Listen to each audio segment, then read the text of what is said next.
with the way the wind is blowing outside, we're very curious if we should stay or go in this studio and do the show, or go relocate to the other room and decide to do the show from there. But Bree is the best. We'll get it done. We're live here on a Tuesday on the PHLY Sixers podcast. Welcome, Derek Bodner, Kyle Newbeck. I'm Devon Gibbons. Bree with us. B Knight starting us off in the chat. Hello, B Knight. Hello, everybody, on a Tuesday as we hang out with you. Day 2 of the offseason. The long offseason. Man, I'm looking at these things that pop up, Kyle, about New York and Golden State, Houston, all these reporters discussing their practices, and I'm so used to hearing stuff from you. Even and, the play-in games. It's yeah, like, oh, even man. The play-in games. Memphis, Golden State. Start tonight. Yeah, Atlanta, Orlando tonight. And I'm like, this is not normal for us. No, it really is. Like, and it, as much as there was some jubilation over the fact that we didn't have to watch those games anymore, I did wake up the other day and I'm like, but I miss basketball games. Yes. Like, I miss being around the team. I miss being around people. Not all of them, but most of them. Some of them. Hat tip Boston. It's just, this is such a big part of our lives. And we got into this because we love basketball, and you just wake up and it's like, oh, it's over. Yeah, no basketball, no playoff basketball since 16-17, that season. I even woke up this morning because I was doing the important games for like Tank Watch. I open up the schedule. I'm like, let me tweet out. Oh, that's instinctively right. I need to do something. Yeah, man, it's that bad for us. It's that bad for all of you. That's why we come together during this off season and say, who needs to get the hell off this team already? Exactly. And we need to talk about it. So on today's show, we have to do, while we talked about the press conferences, the exit interviews on Monday's show. If you missed it, of course, you can go back and watch up on that. Familiarize yourself with that one. Again, just to everything that the guys said following the game, even before the game, as the exit interviews were taking place at that time as well. You can do that on our YouTube page. Just go to videos, and it's right there for you. And now, today, we're going to get into something that a lot of you have been talking about in the chat. No matter what we're discussing, can this guy go? Can this guy come back? Should they go? Yesterday, we talked about the president of basketball operations and the head coach. We know how you feel about them. They're coming back. That's done. So don't worry about that one. Today we talk about the players. Get Derek and Kyle's thoughts. I give my thoughts, of course, as Bree is like, yeah, this guy has to go. Bree will just jump in and say the same thing. And we certainly want to hear from you on how you feel. Bree wants to tear it down, I think. I think so. Yeah, I think she wants to do that. We forgot the daily tankathon yesterday, so we'll get one later on. We were so invested. Does that mean we got to do 2? No, we can just do one. We'll see how the first one goes. All right, that's cool. Fair. That's fine. Although I did see yesterday when Tankathon did their daily one, the Sixers got the #1 overall pick. So we just leave it there for yesterday. Are we sure the Tankathon people are not Sixers fans? Because I they really did. Adam fans. Aronson wrote a column on this, but like they really did gain prominence during the Sixers rebuild. Yeah. Look at media fan Dan says already Lowry and Council out. We'll get to everybody. And you give your thoughts as we go across each player here on the roster. I think we have about 13. So right away, we excluded Tyrese Maxey because he's staying. I don't think even any of us who may have an idea of thinking about should he go or what could you get back in the package, would you do it? Nah, he's going to be here, and we're all familiar with that.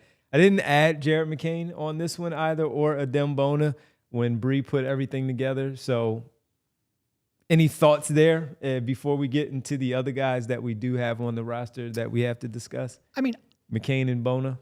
Go ahead, Kyle. I would simply say that Jared McCain had a good start to his career, is a promising piece of this organization, but in no way is he untouchable. So if there is a special opportunity that comes up this summer, hey, you can get in your prime star, come here, play with Maxey, whatever. Like, I would trade him, but I don't think that opportunity is likely. I think in most versions of this offseason, Jared McCain stays put. I would say for him specifically, that's going to be more of a longer term question because we still have seen very little of, I think the base case a lot of people have made, including myself to some degree, is Maxey and McCain got some concerns about how they'll defend and how they'll play together, but you have to actually test it, right? You can't just say it and like, oh, I don't believe it'll work, and then never give it a real opportunity to. So that's something that we won't know for a long time. So certainly for now, Jared is in and Adem is in. We've talked a lot about his positive end of the season. I will say, because I think there's a lot of people who are at the blow it up territory. I don't think the Sixers are, nor do I necessarily think they should be. That'll be a lot of what we discuss here on the show today. But when you get to that blow it up territory, there is nobody that's untouchable. Yeah. Absolutely no. And that includes Tyrese Maxey. I don't want to trade Tyrese Maxey, but once you say, all right, the Joel Embiid era is over, he can no longer be an impact player, then the only thing that matters, absolutely the only thing that matters, is getting a guy that you think can become a top 10 to top 15 player. Everyone else is expendable if it gets you further towards that goal. This is the mindset I had during the process years. It's why I supported it. Now, what I will say is a lot of times these trades don't necessarily further that too much because all of that's going to come within the draft. That's going to be tricky because the Sixers do still owe a draft pick or two in the future. But once you get to that point where like, all right, I'm finally ready to turn the page on the Joel Embiid era. And by you, I don't mean you watching the show. I mean Daryl, Morey, and the Sixers. Then nobody is untouchable. By the way, quickly, Hedva Tankathon, one spin only today. Sixers got the #1 pick. So they moved up. Also on the McCain piece. Thank you, Hedva. Miles Johnson says this, and it goes to the part of McCain and how you look at him going forward. If the Sixers were lucky enough to, if they don't get the #1, but they get #2 and you take Harper, does that sway your decision in any way if you felt like not this summer? No, right. I think so. Harper, one of the big appealing things about him is that he has the creative talent, but he also has the size, right? He's a bigger guy. Now, mixed bag this year defensively at Rutgers, like had some flashes and looked like a guy who long-term will be a productive, potentially multi-position defender. But really, like what you would do if you get the #2 pick is you take Harper because he's the best prospect, the best player, and frankly rounds out some things that you need, and you bring him, McCain, Maxey, and Grimes. Well, we'll get to Grimes, I suppose. You bring the group of guards back, and you go until at least the deadline, if not, let's say a year and a half, and give it some serious time for everybody to play together. And then you start making some decisions and having some conversations about, all right, who do we think is going to last here, and who do we want to, attach the cart to and hope that they can drag us to prominence. That you are under no. The reason that McCain is a stay is you're under no rush to make a decision on him. He's played 20-something games, I think. And also, after missing 60 whatever games, his value is not going to be so high that you have to cash your chips out right away. I would want to bring both Maxey and McCain back, see which ones play well, the best off of Harper. And if then you feel like you have a log jam, then you can deal with that. I've mentioned this before, but I don't think any of them, as long as they put up numbers and get minutes and touches, which I think they can still do with Harper, even if that's a 3-guard lineup like that, whether or not there's that group can win, mostly because of defensive concern, I think that group can still put up enough numbers to retain their value. I'm not in a rush to move on from them. Yep. All right, cool. And I also believe I left Justin Edwards off for this very same reasons that you guys have talked about, that you would like to see him. He's young, he's good, but he doesn't have trade value. So why would you? Fair.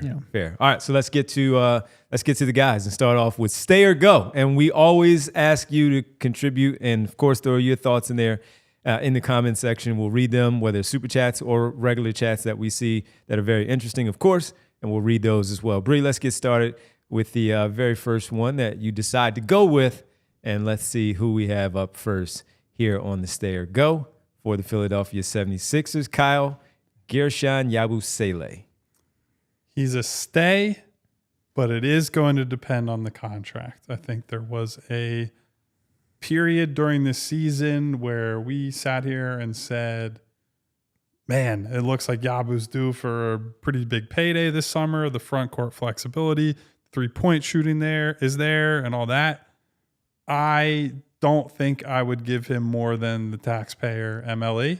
I think that is the ceiling on that. Derek, what is the $5.7 million? Yeah, so let's just, for the sake of ease of discussion, $6 million in the $6 million range.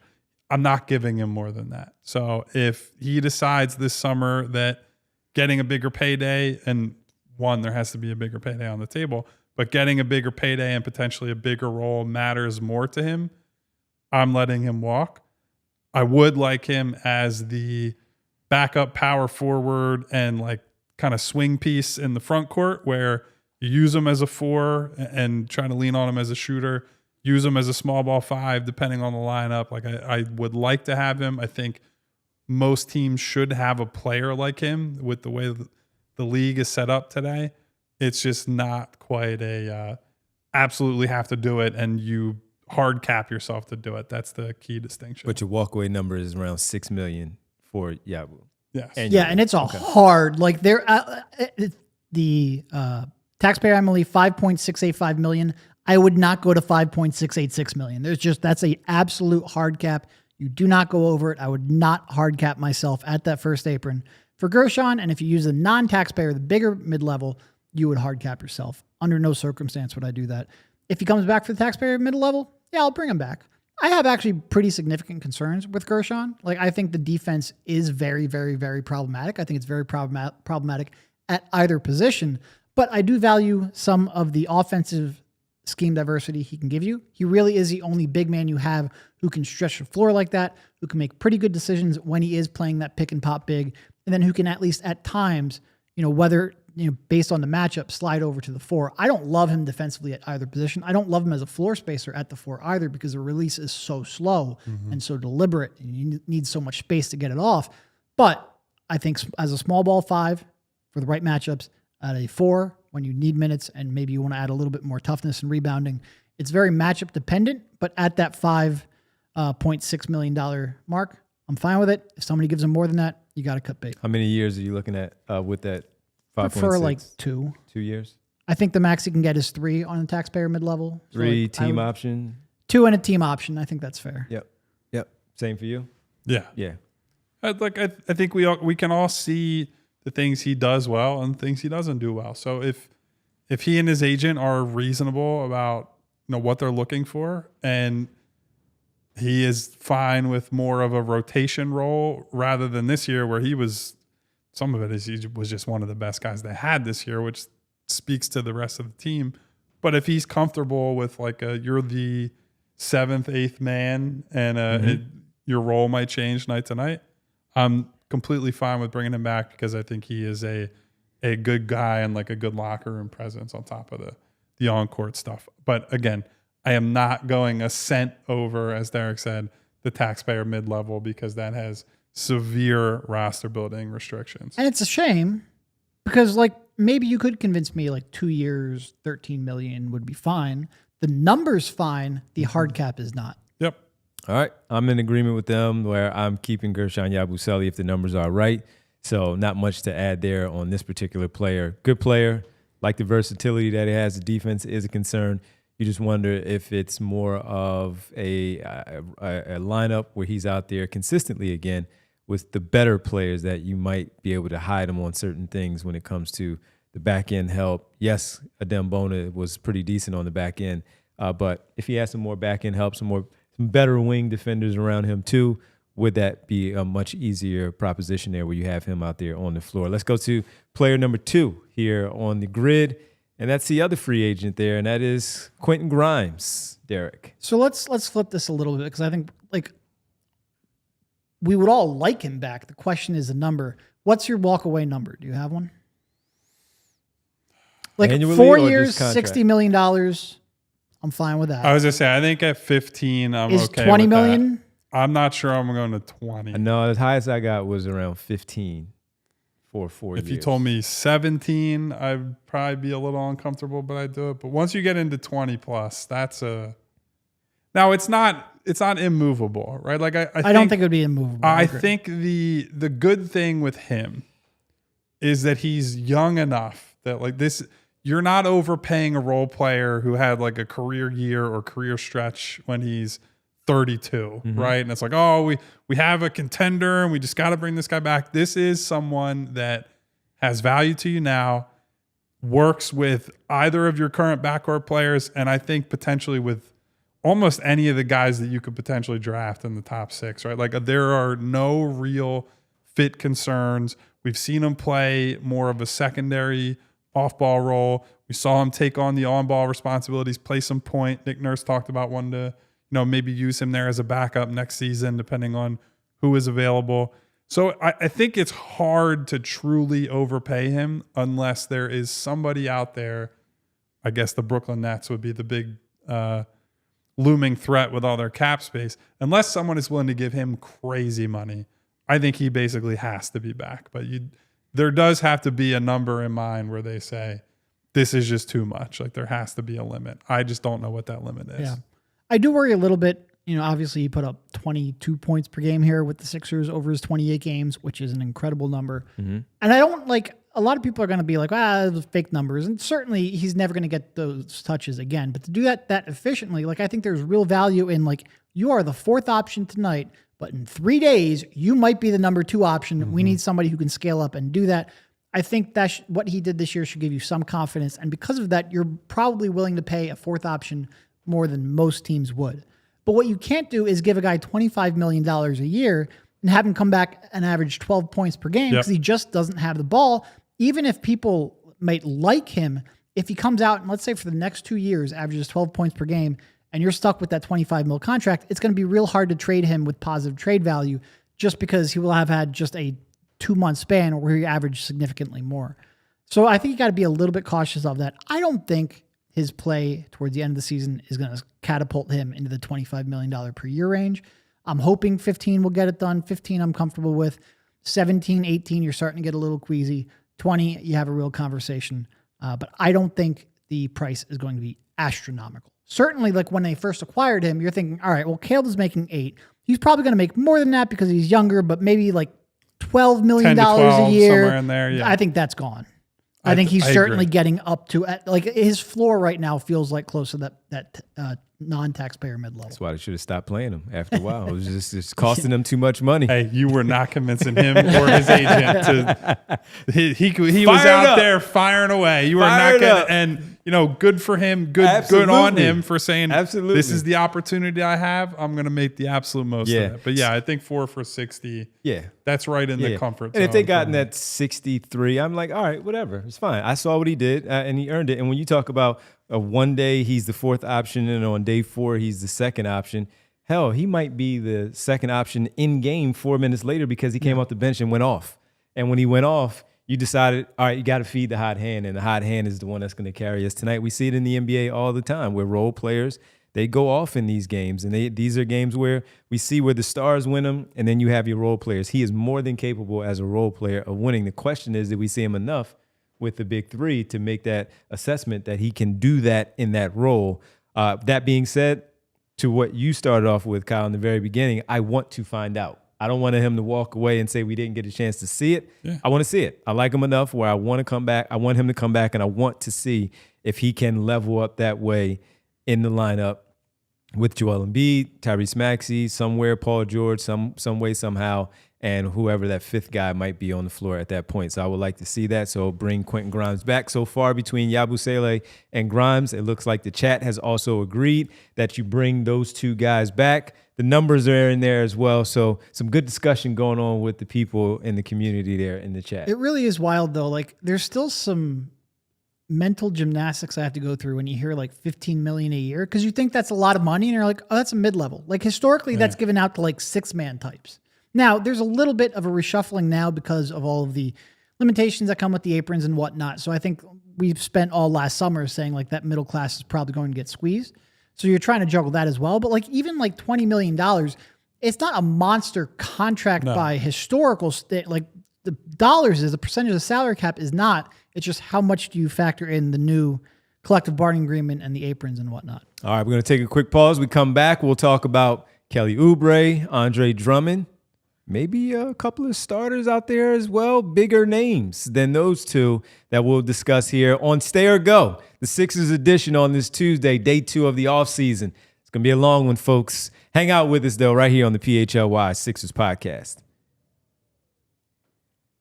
We do have basketball tonight, folks. Unfortunately, Philadelphia is not playing in it. Fortunately. But you do have some playoff basketball to play in, gladly that they're not a part of. And it is NBA Tip-Off Tuesday. So on NBA Tip-Off Tuesdays at Bet365, place qualifying parlay bets totaling $20 or more on tonight's NBA games. Those two games, the Orlando Magic hosting the Atlanta Hawks. And as Kyle mentioned a little bit earlier, the Golden State Warriors hosting the Memphis Grizzlies. These are the 7-8 matchups. So we'll see how those play out. Once again, place a qualifying parlay bet totaling $20 or more on tonight's NBA play-in games and get up to $25 in bonus bets. Terms and conditions do apply. And breaking news with Bet365, new customers can sign up with $150 in bonus bets when you bet 5, win or lose. All you have to do is use code PHLY365 when you sign up. Deposit 10, place a bet for $5, and you get 150 in bonus bets if your bet wins or loses. Bonus bets can be used on the spreads, totals, player props, futures, and more. Whatever the moment, it's never ordinary at Bet365. Must be 21 plus and physically located in Pennsylvania. If you or someone you know has a gambling problem and wants help, call 1-800-GAMBLER. Also, have to tell you about Rothman Orthopedics. I saw that the update came from Shams today about Damian Lillard missing the start of the postseason. He's going to be out a while. Man. It's a big bummer. Get well soon. Yeah, get well soon. So, you talk about injuries in this important time of the playoffs, and I've always got these guys' number. I can send them the number to go right to Rothman Orthopedics to get checked out. Well, we've all been there in different ways with different injuries, and you try to push through that injury or that nagging pain, but it just doesn't get any better, and it becomes worse and worse and worse. So that's why we trust the people at Rothman Orthopedics, whether it's running, golfing, playing with the grandkids, playing with your kids, nieces, nephews. Rothman experts specialize in treating all types of issues. Their focus on high-quality, compassionate care will have you feeling better and back to doing what you love. So if pain's slowing you down, it's time to take action. Head over to rothman.com/PHLY and schedule your appointment today. Rothman Orthopedics, your mobility is their mission. By the way, Devon, now that you're done talking about our wonderful partners, Mm-hmm. you've been called out on a social media platform. What did I do? It's more what you didn't do. So a listener of the show, Okay. Scott 76ers. What up, Scott? On Blue Sky said, Kyle, can you please ask Devon to post on here? Call him out mid-show. So I'm doing that for Scott, calling you out, Devon. I think first we got to get you to be more active in our Die Hard Discord. Historically, and then we can worry about other emerging social media platforms. But historically, calling Devon out for his social media usage has not worked in our favor. I don't fold under peer pressure. But because you Scott, are on Blue Sky, I have seen yes, you. yes. the account exists. Because Scott asked, I will do that. Look Scott, at that. You got it. Discord, you got it. It's draft All time. right. It's very important. It's the draft time. We got to get everybody involved with the draft. All the lucky rabbit's foots, the hat that you like, whatever bill you have that you keep in your wallet, that's good luck. All right, so Devon has two We need it all. Blue Sky posts. One saying that I sent him here, and another quote tweet saying that he's here, and that's it. He hasn't touched it since. There you go. So I appreciate it. Look at Lee Nin said, bring back the Headfa said family. Devon's ducking the Discord. I'm in. I will be in. As a matter of fact, since we're talking about it, make sure you all go sign up, become a diehard member with our NFL Draft Day Live intro offer. That's $36. That's Brian Westbrook's number, everybody. $36. So easy number for your intro offer for the year to get great access to our diehard membership, which includes access to our website, allphly.com, where you can read the Sixers articles from Derek and Kyle that they have posted this week as the season came to an end. The NFL with all the guys there because of what's going on with the draft upcoming next week.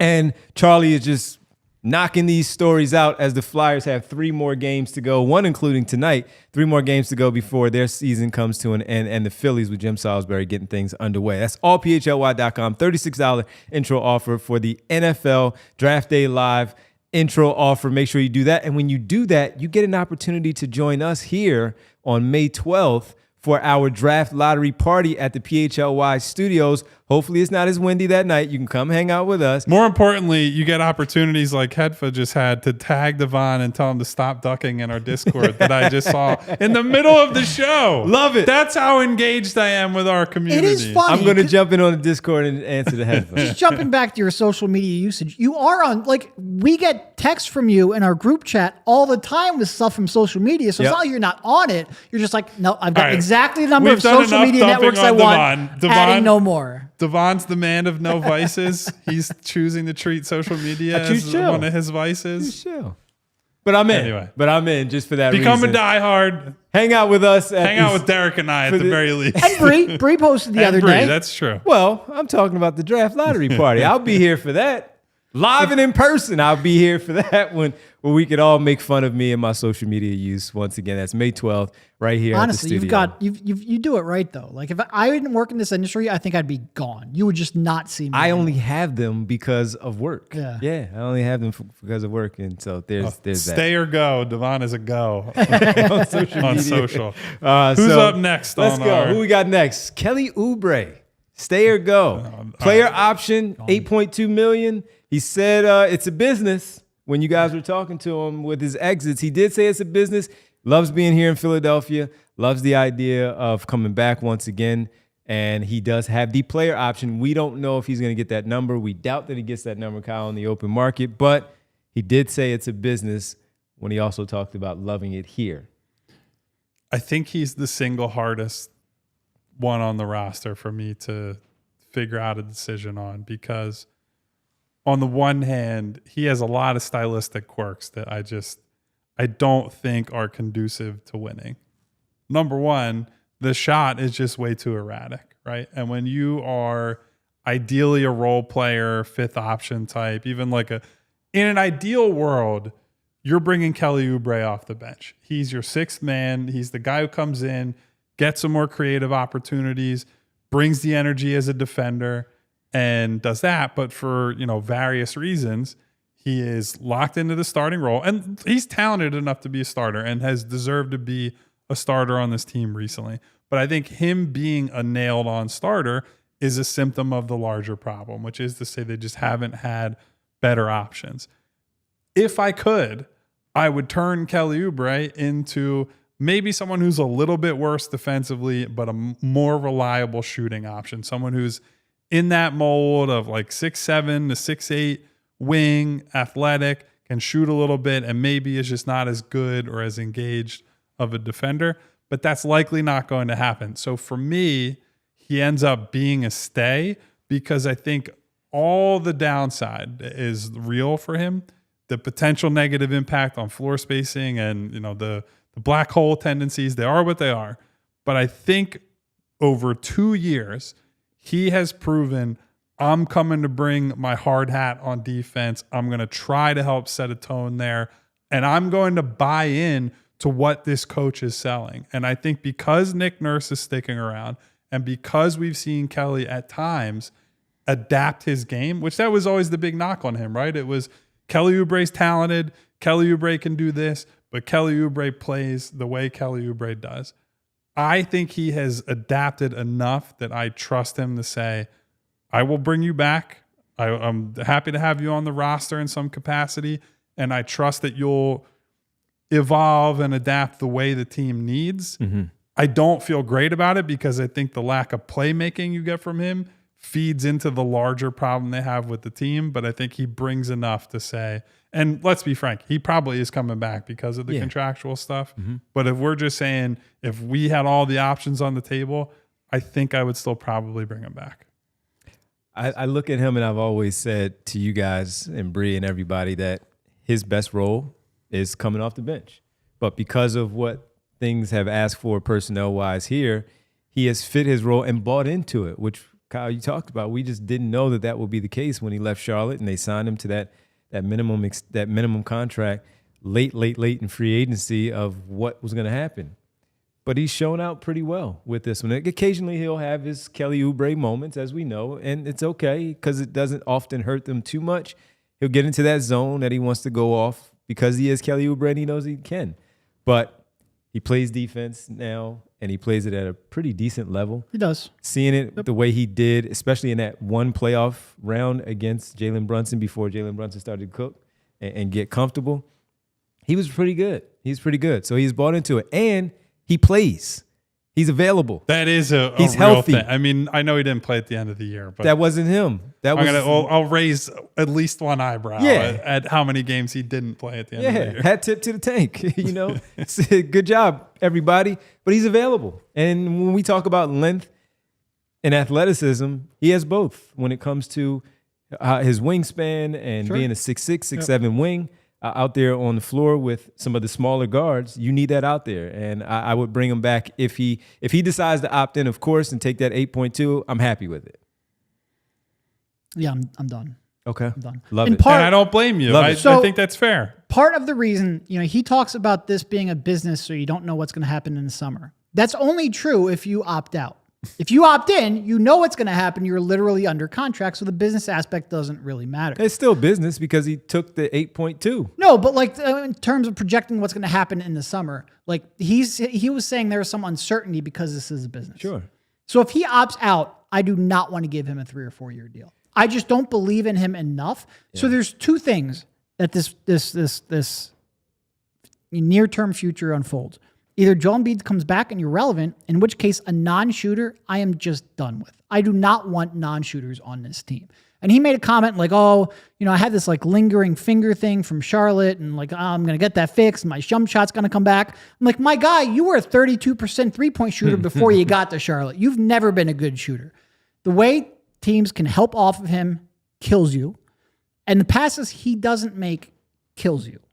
And I need people whose shot I trust, whose decision-making I trust, and he's neither of those two. So there's two scenarios. Either Joel Embiid comes back and you're relevant, in which case I don't really love the way, I know a lot of people, because he shot like 37% when he was playing from three, when he was playing alongside Joel Embiid 2 years ago, and like people clung to like that 33-point attempt sample size. I'm not going to completely ignore the rest of his volume of three-point shots. I don't think he's that good of a fit next to Joel Embiid. And if Joel Embiid can't play, then what? You're going to have Kelly launch 15 shots a game and lead you to nothing again? Like, the only way I bring him back is because I think he might be useful as a matching salary in a trade. But I'm not committing 3 or 4 years to that. So just as a frame of reference, here are some of the players that make between $7 to $10 million a year in the league. So in theory, if you could just start blank slate and swap this person in instead of Kelly Oubre. Aaron Wiggins, he's on, what an extension that was from Presti. He looks incredible. Pat Connaughton, washed. Buddy Hield, another, offensive player, but defense is a mess. Ben Mathurin, Najee Marshall, which we talked about Najee Marshall last offseason as someone we were interested in the Sixers potentially going after. Cody Martin, Goga Batadze, Simone Fontecchio, George Niang, Jock Landale. Like, it's not there are a lot of young players in that. It's like if you go to rookie scale or guys that are at the end of their rookie scale deals in this type of range, like I believe the Thompson twins are both somewhere between 7 to 10 million. But if you're talking about the veterans that make that type of money, they're all flawed players. This is bench player money. Yeah. That being said, so like two things. If you would take like a 2-year deal, sure, bring him back, in part because it's matching salary in a trade. I'm fine with that. It's a 3 or 4 year deal I'm out on. Similar to the one he just signed. Less. Yeah. The 1-on-1. Yeah. Yep. Okay. So that I'm fine with. Or if he is willing to come off the bench and play 15 to 20 minutes per game and get paid like a bench player, okay, I can live with that too.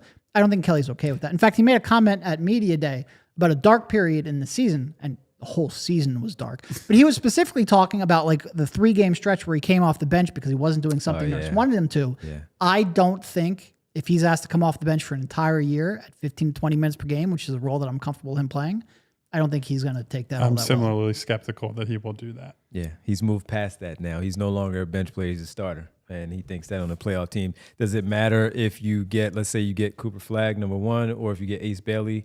Then there, just because you need that time and touches to go to him. Yeah. Yep, absolutely. All right, let's get to the next one, Bree, as we keep it moving here. Paul George. We got the first X on the board for Kelly Oubre from Derek. Paul George. Derek, let's stick with it, with another wing player. I mean, this is where it's impossible without any details. Like, what's the trade? It's just more of the conversation. Yeah, no, I know, but like, couldn't leave him out. There's probably no one on this list where the details matter more. For the right trade, I'm open, but I'm not giving up assets to get rid of him. And I think there's probably not going to be the right trade out there. So I'm saying he's back. I think a lot of people want to dump him. I don't want to just dump him, and dumping involves giving up resources. I'm not doing that. I'm giving him a chance to come back, rehabilitate his value, and then we can decide from there. So I say come back. His answer is tied to the Joel conversation, so I'm going to defer my Can't contribution defer. to. Well, I thought we were going to talk about Joel first because Joel is literally the biggest domino of this whole thing. So bring him up now. We'll just do both. Okay. People know what my general stance on Joel has been for a long time. Like, you get called all kinds of.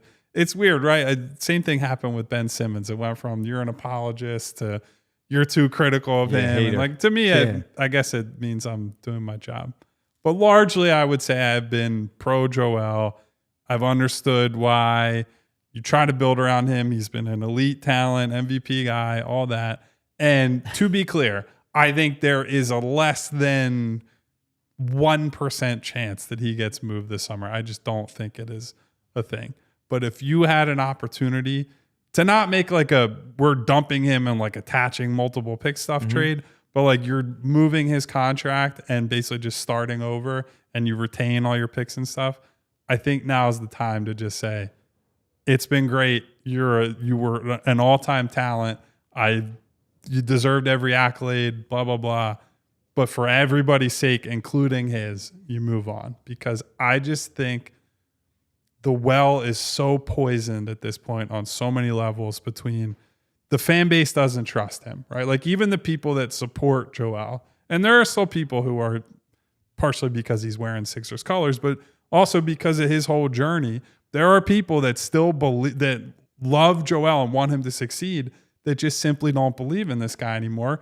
And I think the underlying reason is very obvious, right? The guy can't play or hasn't been able to play when it matters. And now we're getting to the point where he's now had 2 years in a row where he played less than half the season. This year he played less than a quarter of the season. And even the 19 games that he played in, he finished 16 or 17 of those? He got thrown out of one. He got injured in the Indiana game that he missed. So like even that number has an asterisk next to it. And I think as we think of Tyrese, as we think of Jared McCain, if you think of the incoming rookie, hopefully, knock on wood, I don't want to jinx that. You think of like a potential top 5 pick that could come in here. I think there does have to be a point where you just say, it really is not fair to everyone else to say year after year, game after game, month after month, that everyone is just like shrugging their shoulders and like, we don't have any idea if this guy can play tonight, let alone in April and in May and in June. And it is not an indictment on Joel's character. It does not mean that he can't get there. Like, I don't know what this surgery did or did not do. I don't know if maybe he is just an offseason of recovery away. I'm just at the point, I think, that if you have the opportunity to have everyone reset, it would be a mental lift off of everyone. The expectations change, right? Like if you send Joel to like just make up teams, Houston, or send him to New Orleans where they're just like, hey, we're starting something new, or he goes to some other market where it's not all this pressure that is, because think of his whole career. It was, he's the avatar of the process and he made himself that way. So he was divisive from the start. Then you add on the injuries. Then you add on the lack of team success.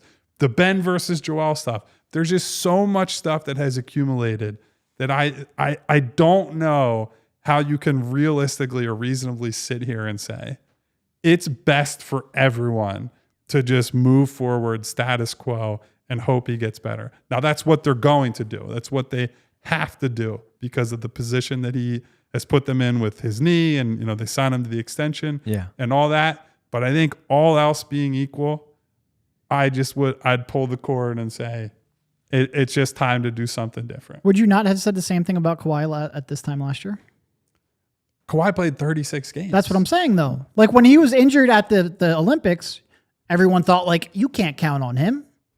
They had James Harden to hold down the fort. Well, they have. That's the I whole mean, they thing. have Tyrese Maxey and Paul George. Like theoretically, Tyrese they should be a lot better. I have been very clear. No. Tyrese Maxey is not James Harden. Tyrese Maxey is not dragging this team to the playoffs. I'm just saying the uncertainty. Like Kawhi came back, he played pretty good ball after missing pretty much the first half of the season. I think a similar case could be made. Kawhi has. I'm going to be charitable to Joel.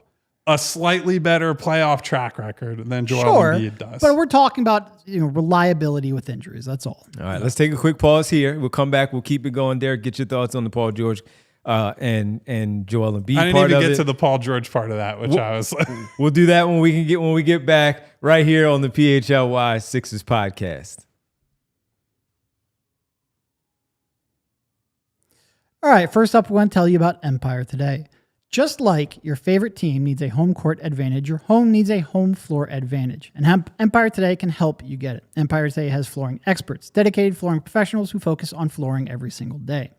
Those big box stores might have a flooring department, but the person helping you with flooring may have been doing sinks yesterday and could be stocking light bulbs tomorrow. Empire Today lives and breathes flooring, and they will be with you every step of the way. Their flooring experts bring the showroom right to your home. You pick the right flooring and the right colors for your space so you can see how it looks with your furniture and in your house. You get precise measurements taken and have all your questions answered so there are no surprises. With Empire Today, you get clear, upfront, and all-inclusive pricing, plus you can schedule installation as soon as the next day. Schedule a free in-home estimate today because some things are just better at home. PHLY listeners can receive a $350 discount when using promo code PHLY. You heard that right. A $350 discount with code PHLY. Restrictions apply. Visit empiretoday.com/PHLY for full details. And guys, I have to tell you about Financial Literacy Month and our friends at TrueMark Financial Credit Union who are helping you celebrate that wonderful time of the year. Got something that's going to help you. Teaching your kids how to handle their money. If you're a TrueMark Financial member, you've got a fantastic opportunity to help your kids and teens learn to earn, save, and spend wisely with a free Greenlight account.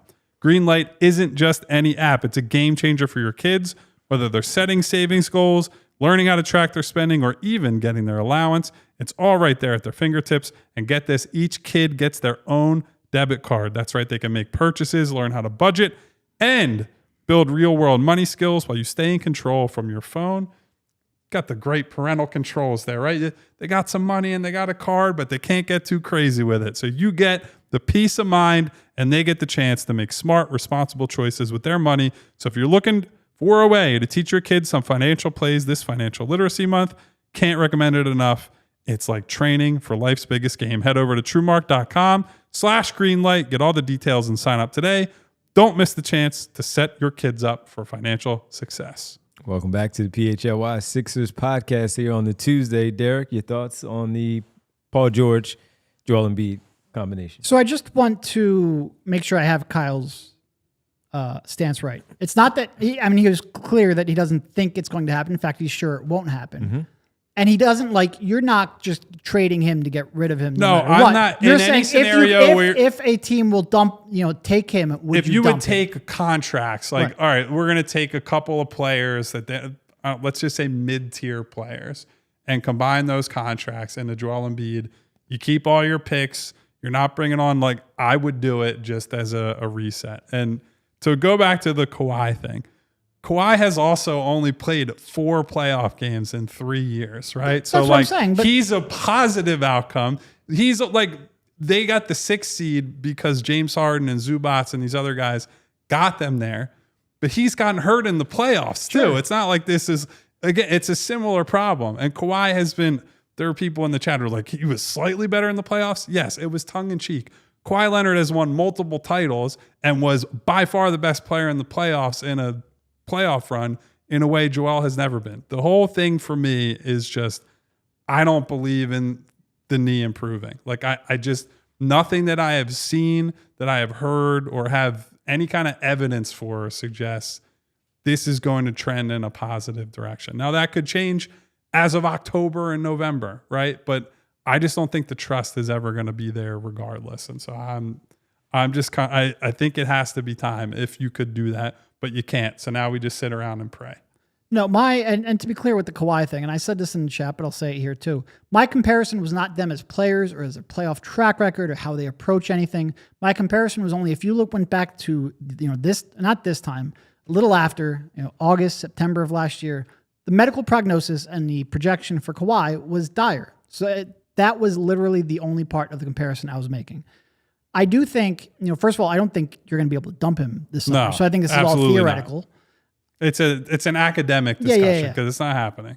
I'm still, and I share everything Kyle said. I do not have any real confidence in his knee holding up next season. I don't know how you could. I don't know how anyone listening to this, anyone who experienced this past year, anyone who's really dived into the meniscus injuries would have a ton of confidence. I am willing to give him, one more season. That's in large part because I just think this is the absolute bottom of his trade value. So that's not really addressing Kyle's hypothetical, but in part because I just want to see whether or not he can find any kind of an approach that will get him in a better spot. But I fully expect at this time next year, we're having a serious conversation about this, not just a hypothetical. Yeah. And so to bring it back to Paul George, because that was how all this was supposed to start. Mm-hmm. I'm not moving Paul George in a world that we live in, which is the one where Joel is still here. Because maybe you could turn Paul into some, again, mid-tier contract or like mid-tier players on reasonable-ish contracts. Maybe you could trade PG and a pick and a young guy for a better guy, or maybe someone you believe in more, like Kevin Durant's the guy in Phoenix that is going to be attached to every team who has any inclination to trade this summer. But like for the most part, I don't think there are going to be a ton of options out there. And I would rather just say, because Joel's going to be back, because you're in win now mode, I think Paul George will bounce back. I think he'll shoot much better. I think you'll probably get better luck from the other role players, in part because you'll be younger, right? Mm-hmm. So you don't have as many concerns about guys getting banged up and missing time along with Joel and PG. So Paul is a stay for me, but it's really because Joel is going to stay. And Paul, in that instance, you're probably not turning him into stuff that is helping you win in the short term, or helping you win more than he would in the short term. Stays down the board, Bree. Stays down the board. I'm going to go back to one more thing with Joel because Aaron brought it up in the chat. And I think it's a good point. Has he accepted that his knee might not be the same? We don't know. No, we don't. But that's also in part why I am 100% okay, even in Kyle's hypothetical of dumping him, of giving him a chance to come back and just live with the reality and see whether he can transition into that second stage of his career. He couldn't this year, in part because he couldn't stay on the floor, and in part because he still seemed like he wanted to play the way he previously did. But I think he's done enough and he's talented enough where I'm willing to give him that one more chance. I think that's right, but I also, in my heart of hearts, don't believe he has that in him. I don't, but I don't think he's that guy. I'm willing to give him the chance to prove me wrong. I just think the way that he is wired is like, honestly, it may be the way that he is most similar to Allen Iverson. I think Iverson was never able to even think about the idea of being anything other than I'm the guy. Mm-hmm. Everything should run through me. I need to be not just a starter, but like the guy who gets the ball every time down the floor. And that was his downfall, right? Like he slowed down and he took a beating and all the other stuff. But like a big part of it was the mentality that he could not let go. And I understand that. Like if you think about not just making it as like a 6-foot guard who's as small as he is, but like where he came from and like having to overcome the personal stuff. Like, of course you'd be wired a certain way. Of course you'd be like, I don't want to. And you think about Joel's story, right? Like this kid is plucked out of Cameroon. He moves to the States. He becomes a big time prospect. He loses a family member while he's 2 years off of the sport. Like, I don't think that that's a person whose life trajectory and the way he speaks about himself and his game lends itself to like, I'm going to be who Bill Walton was on the Celtics as a sixth man after he got his foot injuries and was less of a player. I don't see that in him. If he does, if he can make that transition, great. But I think it is, to me, I think it's most likely binary. Either he reclaims his confidence and his health and his knee, and he goes back to that elite player that he was, or I just think it's over. It's a tough transition, man. I mean, look, Devon went from talking 4 hours in a row by himself to having to put up with us two hogging the mic. It's tough. I don't say anything. I don't say anything. It's all good. It's all good. Love sitting here talking with you guys and everybody out there. Let's go to Andre Drummond next here on the board because this one should be pretty quick. No caveats on this one. Gone. Should be pretty Sayonara. quick. Yeah. Assuming it only costs a second-round pick, gone. I'm not giving up a first to dump his contract, but a second-round pick, yeah, get him out of here. And they have enough where they can just ship one of the second. They got 4 of them back in the Jared Butler trade. Yeah. He was one of them. Yep. So Andre Drummond out. So we don't even have to show that one as far as the graphic goes in sending that one. Just trying to think of a few other ones that might be on that list there of the starters. That's pretty much it for the main guys that we talked about because we did bring up, again, Jared McCain. And sorry, everyone. Tyrese Maxey. Sneezing on the set over here. Springtime allergies are getting me. And the winds is blowing all crazy. So we've gotten to those guys. Now let's move on to the other ones that you would probably, we can talk about these maybe a little bit quicker than the main names. Ray, let's throw these guys up there. Lonnie Walker, let's start off there. Kyle, with Lonnie Walker, the 4th. I think I'd be okay with, I would say I'm out on him other than like an Exhibit 10 type of situation. And I think all these guys are lumped in together to some degree. I think him and Butler should be together. Like, so if you're keeping, I think that Bree had them right. Yeah, next they're to right each next other. to each other. Yeah. So for me, I think I would keep Butler over Lonnie because I think Butler is better at the job that you would want from that guy, right? Where it's he can be more of the table setter, more of a true point guard. I think Lonnie can be a more dynamic guy offensively when he has it rolling. I think defense is not exactly the strong suit of either one of these guys, so you're not really making a case. Although Butler looked decent there at times, at least, and Walker off ball is, to be charitable, not the best. Theoretically, I think Lonnie could be a better defender. I just don't think he will be. But so of those two, it would be Walker out, Butler in. I'm sending both packing if they draft a guard. I don't want more guards on the roster. Whether it's Edgecombe, Yakachonis, certainly Harper, but like any of these guys who would get backcourt minutes, you have 4 guys who need minutes. I don't need the 5th extra ball handler in there. I certainly don't need another person we're going to talk about. Is that a two-way guy at that other, let's say, guard position? Just really, what case? I would want is a guard who can defend the 3 at times. So find me somebody who can play a point guard, not even point guard, maybe an off-ball guard. Is this the 4th or the 5th guard? 5th guard. 5th guard. Because I'm just going to co-sign everything Kyle said. I only want to bring back 4 of those guards. If you don't draft one, I prefer Butler over Lonnie. If you do draft one, they're both gone. I'm a little different because I don't mind a 5th guard. I mean, he's barely going to play, but if it's a two-way guy, of course, I have no problem with it that he's not going to play, and he's a two-way guy that you're probably looking to develop. We'll get to the other guy later because he's out. But I keep Butler over Walker. I do like both of them for certain things when it comes to the two. So if we were to look down at some of the other names that are also on this list, and not knowing how many, I don't remember how many we had in the first one to say that we would keep, but not knowing what the roster looks like and certainly what the draft would certainly play out, I wouldn't mind having both back in that long part of the roster if they were both back, because I would X out, to your point of those two are lumped together. I'm lumping all these other guys together on the back end, and I'm most likely giving them X's of see you later. Sure. Yeah. No, I don't have a problem with 5 guards. I just can't have 5 guards when none of them can play the 3. That's fine. That's fair. Yeah, especially when you have your tallest one is 6'5", and that's Quentin Grimes. Yeah, that's fair. All right, let's get to the next ones.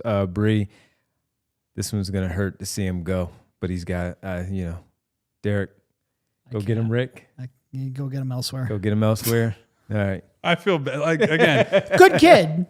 nice kid, plays hard, all that, but all the concerns that we spoke about prior to the season with Let me see if I can quickly pull attentiveness or awareness. And Derek found the most insane stat with regard to his 3-point shooting. We had been complaining all year that all he does is take catch and shoot threes like 3 or 4 feet behind a 3-point line. It drove me absolutely insane. I went back and I charted every one, and I can't find it now because, of course, why would I be able to find it when I want it? I don't tweet that much. I tweet more than Devon, but not that much. Here we go. He shot 37.5% when his foot was on the 3-point line, when he was hugging the line from 22 to 24 feet, depending on whether he was above the break or in the corners. It's not a huge sample, but it's certainly acceptable. He shot 21.7% when he shot 25 feet or further. Go get him, Rick. Fire him up. Unfortunately, well over half, about 75% of his shots, of his 3-point shots, were from 25 feet or more, and over half of them were from 26 feet or more. The only time that should happen is when you're like an off the dribble, high usage 3-point shooter. Maybe this was a directive from the coaches to fire it up. It's not, because Nick commented on it in the post game. Someone like Tyrese Maxey might shoot half of their shots from 26 feet because you're shooting step backs off of a screen. Someone like Steph Curry might do that because Steph can make a shot from anywhere.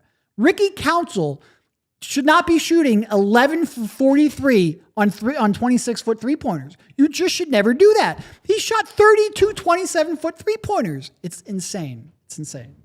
I'm done. Go on. I know. Get him out. We had fun year one. It's a shame because he's a good kid. He tries hard on defense. He's certainly got the body and the athleticism. You have to be able to make decisions. Yeah. Yeah. You agree? I think there may be a time eventually where we see a story about him on another team where it's like he finally figured it out, right?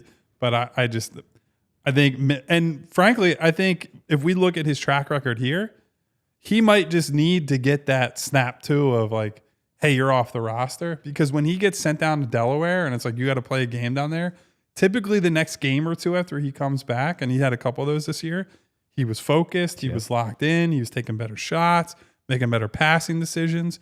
And I don't know what it's going to take for him to get there on a consistent basis, but I don't think it's going to be here. And the role that he was playing this year when everybody was in and out of the lineup was bad for him because he just could not do it. When he figured it out with the role that he played last season, this was not a good environment for a guy like him. Yeah. And so I give him some grace. He's himself too much with the extended minutes. So we got to pour one out for Rick.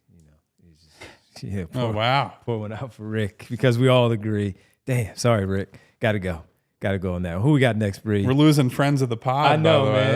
That's tough. I know. Jeff Doughton. No. I'm out. No, I mean, look, would I absolutely cry if he was that 5th guard? No. I think I would. I'm okay seeing something. He did end up shooting, and now it was driven by March being insane, but he shot like 40% from 3 when it was all said and done. Go out on the high note, man. Career high 30-point game in front of your family and friends and call it a Honestly, Sixers career. My biggest issue with Jeff Doughton is I just think Nick's going to trust him too much. Yep. So if he locks up one of those roster spots, he's not getting cut. So it's like the Doughton, Walker, and Butler thing. That 35th pick, the 35th overall pick, that's important where what is that player? Is that a guard wing where we can talk about eliminating some of these other guys on the roster right now because that's another guard or wing that goes along with the top 6 protected pick, and you can get that one right there in that role really high in the 2nd round. That's still like a back-end first-round pick. Cost control, as you guys talked about yesterday, that's going to be important. All right, I'm going to sneak this in here before we go to overtime just so I don't forget it. Who brought it up? It doesn't matter. Doughton or Lonnie Walker, you have to pick one. Lonnie. I'll take Lonnie. I might take Doughton. I just trust his decision-making more. Do your thing. Yeah, I'm out on that one. Okay. Yeah, I'm out on him. I get it, but it seems like he's been here for 5 years. He's only been here for 2 seasons. And on 2-way contracts, by the way. Seems like he's been here for a while. It's that lady. It's been 84 years. Well, if you want to keep going with us on overtime from the TV side, we thank everybody on the Fast Channel for kicking it with us this Tuesday afternoon. we're going to extend it over at allphly.com, where so many of you have told your people to go and sign up to become a diehard member there. So thank you, everybody on the fast side. Keep up with us right here at allphly.com on the Sixers podcast. And I will say, I have seen out and about recently in public the fast channels being up. I was at a bar in my neighborhood recently. It was, weirdly enough, I walked in and it was me and Ant. It was an appearance I did on the Anthony Gargano show, and then the Eagles guys came up. I was like, wow, it's like a unofficial PHLY bar. That's awesome. So it's nice to see it pop up as we're out and about in the city. That is cool. So keep going, everybody. We really appreciate it as always. Stick with us past the overtime at allphly.com. Bree, let's get to the last two that we have here on the board. Hood Schifino and Alex, the used minivan, Reese. I'm out. Derek's face looking at Devon like he was offended that he even got asked about this. Yeah, so early on, I was like, hey, you could maybe talk me into a two-way for Hood Schifino. Yeah, I'm out. I have seen enough. He is, now again, the same thing we said with Ricky. I don't think it's a good environment for him to be in, where the rep is black hole, is just going to shoot pull-up jumpers. He comes to a situation where the hierarchy is just like out the window, basically. Yeah. But that's all that guy. There's really someone you was. forgot. Marcus Bagley? Isaiah Mobley. Both Sign him on the last day. Both of them. I would bring Marcus Bagley in for camp. I'd say that. Just see if he can shoot. Yeah. On a 1% chance he figured it out. He played really hard. He did other stuff. He's a good athlete and had the game of his life last week. So recency bias. But yeah, bring Marcus Bagley back. For training camp. Training camp? Yeah, I'm fine with that. Yeah, I'm fine with Exhibit that. 10. Because what they're going to do anyway is just like they did with Justin Edwards, and the same thing with Ricky. They go and they're going to add Winona a guy in the chat that's a said, two-way who? player. They're going to add a two-way player. They're talking about Isaiah Mobley. Maybe. Maybe. I don't know. It could have been the used minivan. Yeah. They're going to add somebody that's an undrafted, like they did with Justin Edwards and Jaquavian Smith and Lonnie and Ricky Council. So they're going to do that. Turk still hurts. What about Colin Castleton? He got the standard deal for the last day of the year in Toronto. He was all right, man. He was a really good rebounder, man. Yeah. He was attacking he had a nose the for the ball, as they say. Nose for the basketball. We're going to do all the white guy basketball traits. Like, just knows where to be on the floor. Sneaky athletic. I'm disappointed in Nick getting rid of the only white guy on the roster all season, and you let him go. Come on, man. When they when he made the N1, and what game was that, Derek? Where he made the M1 and they played Ice. It was the last game. Oh, yeah, it was the second to last Derek game. almost fell out of his seat laughing so hard. I was like, man, when's the last time I heard this damn Vanilla Ice song? Not in a long time. Not in a long time. Not going to repeat it, but Kyle had a good joke related to that. I like the fact that I don't even remember what it was. That tells you, that proves the point that you and I talk a lot, and Devon just kind of sits here with us. All right, let's tell everybody, though, while we're here about the golf outing that was announced. Ooh. The PHLY annual PHL, the second annual PHLY Liberty Open, Saturday, June 14th. Look at that. It's a 2 p.m. shotgun start at Valley Brook Country Club. That will be my participation. I will shotgun a beer. There you go. I will not be playing golf. Because we were out in Vegas, right? Yeah, so we can actually attend this. Can either of you actually play any golf? No. I'm awful. Bree I'll go to a driving range, but that's it. Bree represented us. I will hang out and drink vodka transfusions. Yes. That's the elite golf course drink. So my teacher, it was right before I popped my Achilles, was me and Jack were out there because he was like, let's go, let's get enough with this basketball BS. Yeah, exactly. He keeps yelling at me, stop playing basketball, let's just go play golf.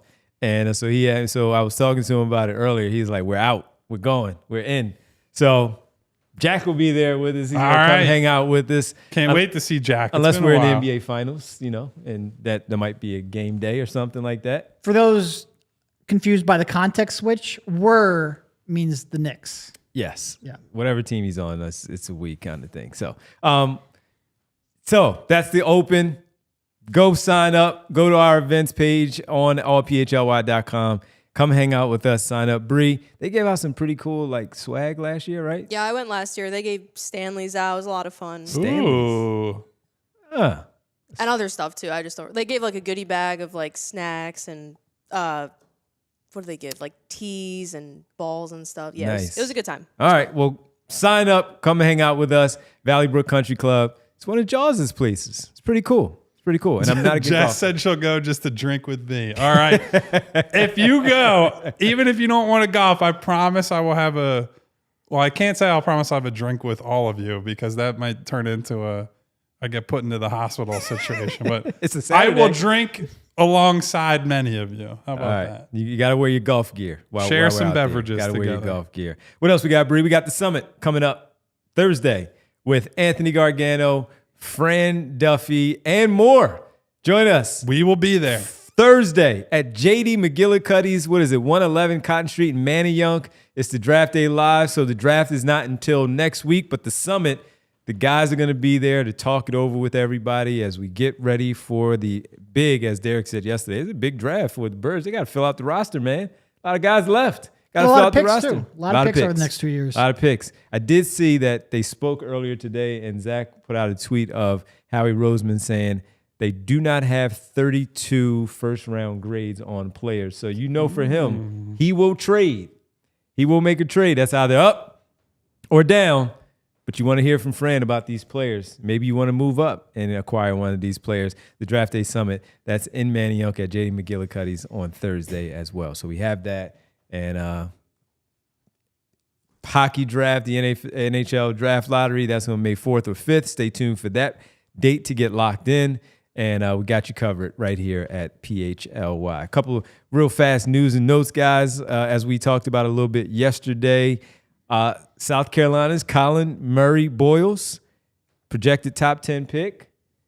He's entering the draft. He is declared for the NBA draft. No surprise there. And yet another guy that I still need to, I have not done my due diligence quite enough yet, but is on the radar for sure. On the radar. So that's one. Joe Dumars and the I will Pelicans. say that the 9 made threes is tough to overcome.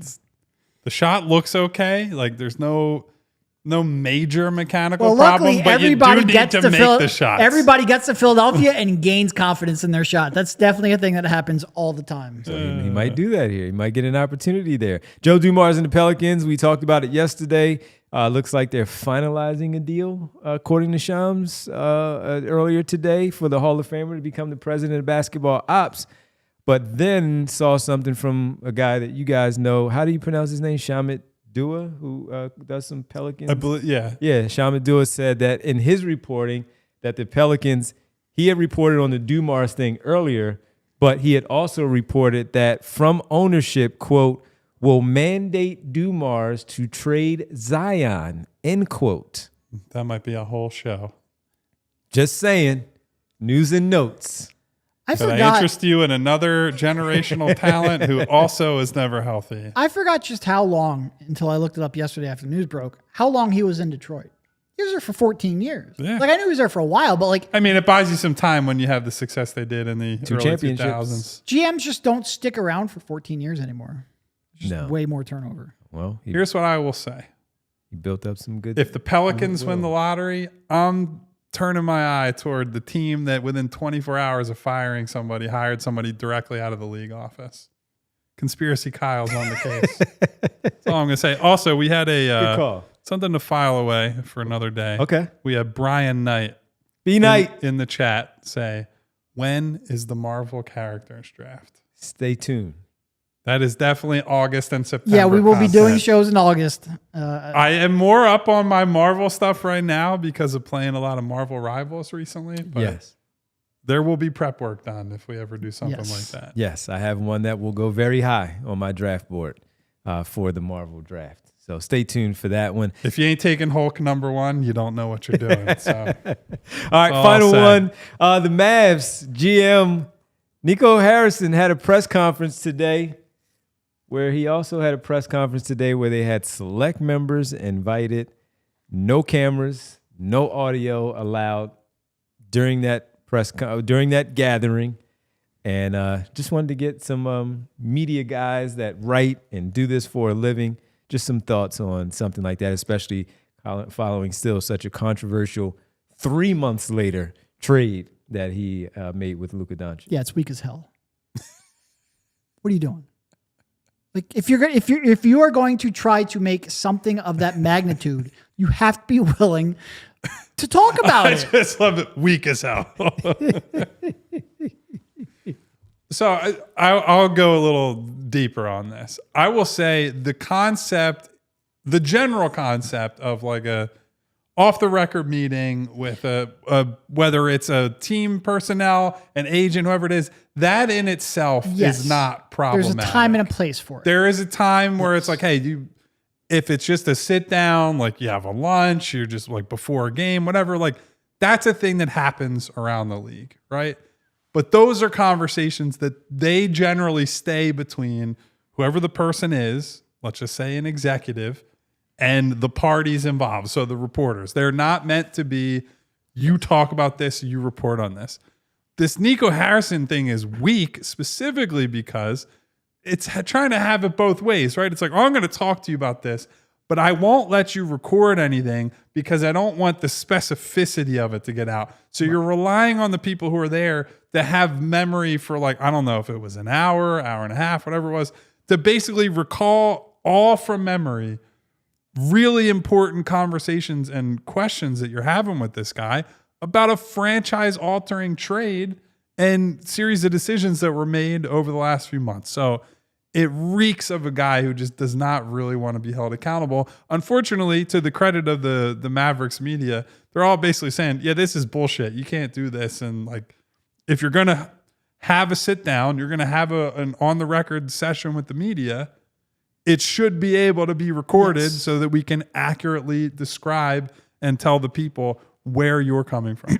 And if you want to hear any of what happened in that, our own DLLS Tim Cato from Dallas, he was there. Yep. And so if you want to go to their video and check out their podcast, and just to hear what was said, you can go to DLS Mavs on YouTube and check it out. You got to go back to the old school pen and paper. In that one. I wonder, I'm trying to think of, we've had some members of our local media that have had some real old school, like Jack McCaffrey from the Delco Times used to show up with the tape recorder that was this big. Davini, you'll want to Google this because you have no frame of reference. But yes, and it got pointed out by what was it? Who might have been Gonzo, honestly. No, I mean player-wise. Player-wise. Mike Scott. I think Mike Scott called him out on it. I think you're probably right. Okay. It's so just like I don't even know where you would buy cassettes anymore. I legitimately don't know where you would buy cassettes. He was keeping Jack McCaffrey, Shack, but no, was keeping the local Radio Shack in business with the maintenance and the tapes. Off the beat now, and Radio Shack's out of business. I don't think that's a coincidence.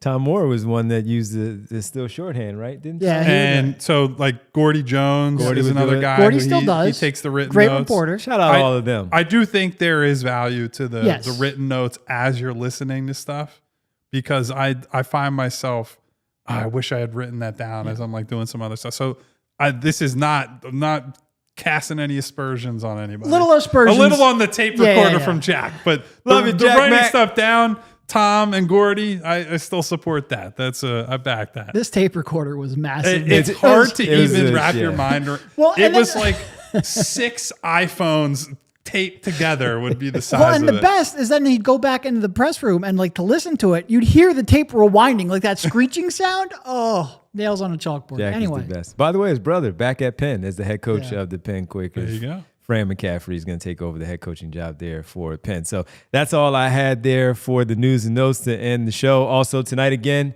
the 2 play-in games, which will be first Orlando hosting the Atlanta Hawks, and then the Golden State Warriors hosting the Memphis Grizzlies. Any predictions on those two who advances? I think Orlando takes the East for sure. I think takes the whole East. No, That's lock in the prediction. 7th seed. Lock in the 7th seed tonight with that win. I'm going with Golden State tonight in this one. I would prefer the Grizzlies to win, but you give me Steph, Jimmy, and Draymond in a must-win single elimination game. Man, Draymond blew that layup against the Clippers. Hey, that was bad. That was He was bad. double pumping, trying to get contact on the foul. And, man, just make the layup. Send it in double The overtime. bigger problem for them was blowing that game against San Antonio in the final week of the Harrison season Barnes. was ridiculous. Some revenge. Harry B's revenge, baby. Revenge. Absolutely. All right, let's get to our world famous roll call to wrap things up on this Tuesday. Thank you, each and every one of you, for being here with us. If I don't get to you, it's not because I don't like you. It's because a lot of you like to talk just like Derek and I, and presumably Devon when we let him. Thank you. Thank you to Wawa Marvel. Thank you to my girl Winona. Thank you to Mello 3 Point. What up, Mello, my man? Jay the Jungle, Lee Jay. the Win, Hedva, Theo, Elaine Bruno, Keith B. What up, Keith? Brian Knight. Is that Sam Parties? I'll have to circle back on that and double check who says, can't believe I am here. Sam, So, spell that out phonetically in the chat for us. there you please. go. Sammy, We got SB Cole. We got Darkness. turn the lights down. We got I Gavini. Who else do we have What in up, here today? Gavini? I know Val was in here saying, What's this eval? I think she's going to be potentially at the golf event. Okay. Perhaps. I'd imagine we see her for the lottery Yams party is as hanging well. out. Mary Overfield hanging out. Hey, Mary. Jess it's clearly going to be there and have a few adult beverages with me. I'll have to find a designated driver for this event, apparently, based on the promises I made in the chat. Mark Powers. Maybe Devon will be the designated I'll drive driver. everybody home. No problem. It's all Mark good. Powers. What up, Mark? DC Marley, who, by the way, he is on the hunt for what was Adembona's song that played when he made baskets. I'm not familiar with it. I know what it sounds like, but I couldn't tell you, DC, if Boy, after having a year where you tracked every song and whether or not they made a shot, you've really gone it's not downhill. in my genre. If it's a rap song between the years of 1991 and roughly 2005, I hear the beat. Who asked that question? DC Marley. DC Marley. All right, I'll ask that question for you We guys will and get that we'll figure tomorrow. it out. We'll it's called some efforting on Devon's part. He'll have his people contact your people. We got Jack Reacher, Slade, Money Mar. What up, Mar? Not even on the public enemy list anymore. He's been on his best behavior for quite a long time. Doug Craig, Aaron Strange, INS, Kenny Powers of Eastbound and Down fame. We'll close it out on that. Love that you took the time. You're to fucking join us. out. And we're fucking out. How about that? Hit the subscribe button, hit the bell icon so you get notifications each and every time we go live. Please hit the thumbs up button to help us out in the algorithm, but also to say thank you. Jay said he's driving, so me and Jay, we're driving All right. everybody. There Yeah. Say thank you to super producer Bree for helping us each and every day, putting together graphics, hitting the check best. marks, the X's The as best. we're yelling stuff during the show. Just say thank you to Bree with that thumbs up. We'll be back tomorrow, once again, 3 p.m., Monday through Friday. You can't avoid us. Well, maybe you can, but we don't want you to. Please don't. We'll see you then. Goodbye, everybody. See ya. We all silly like the mayor.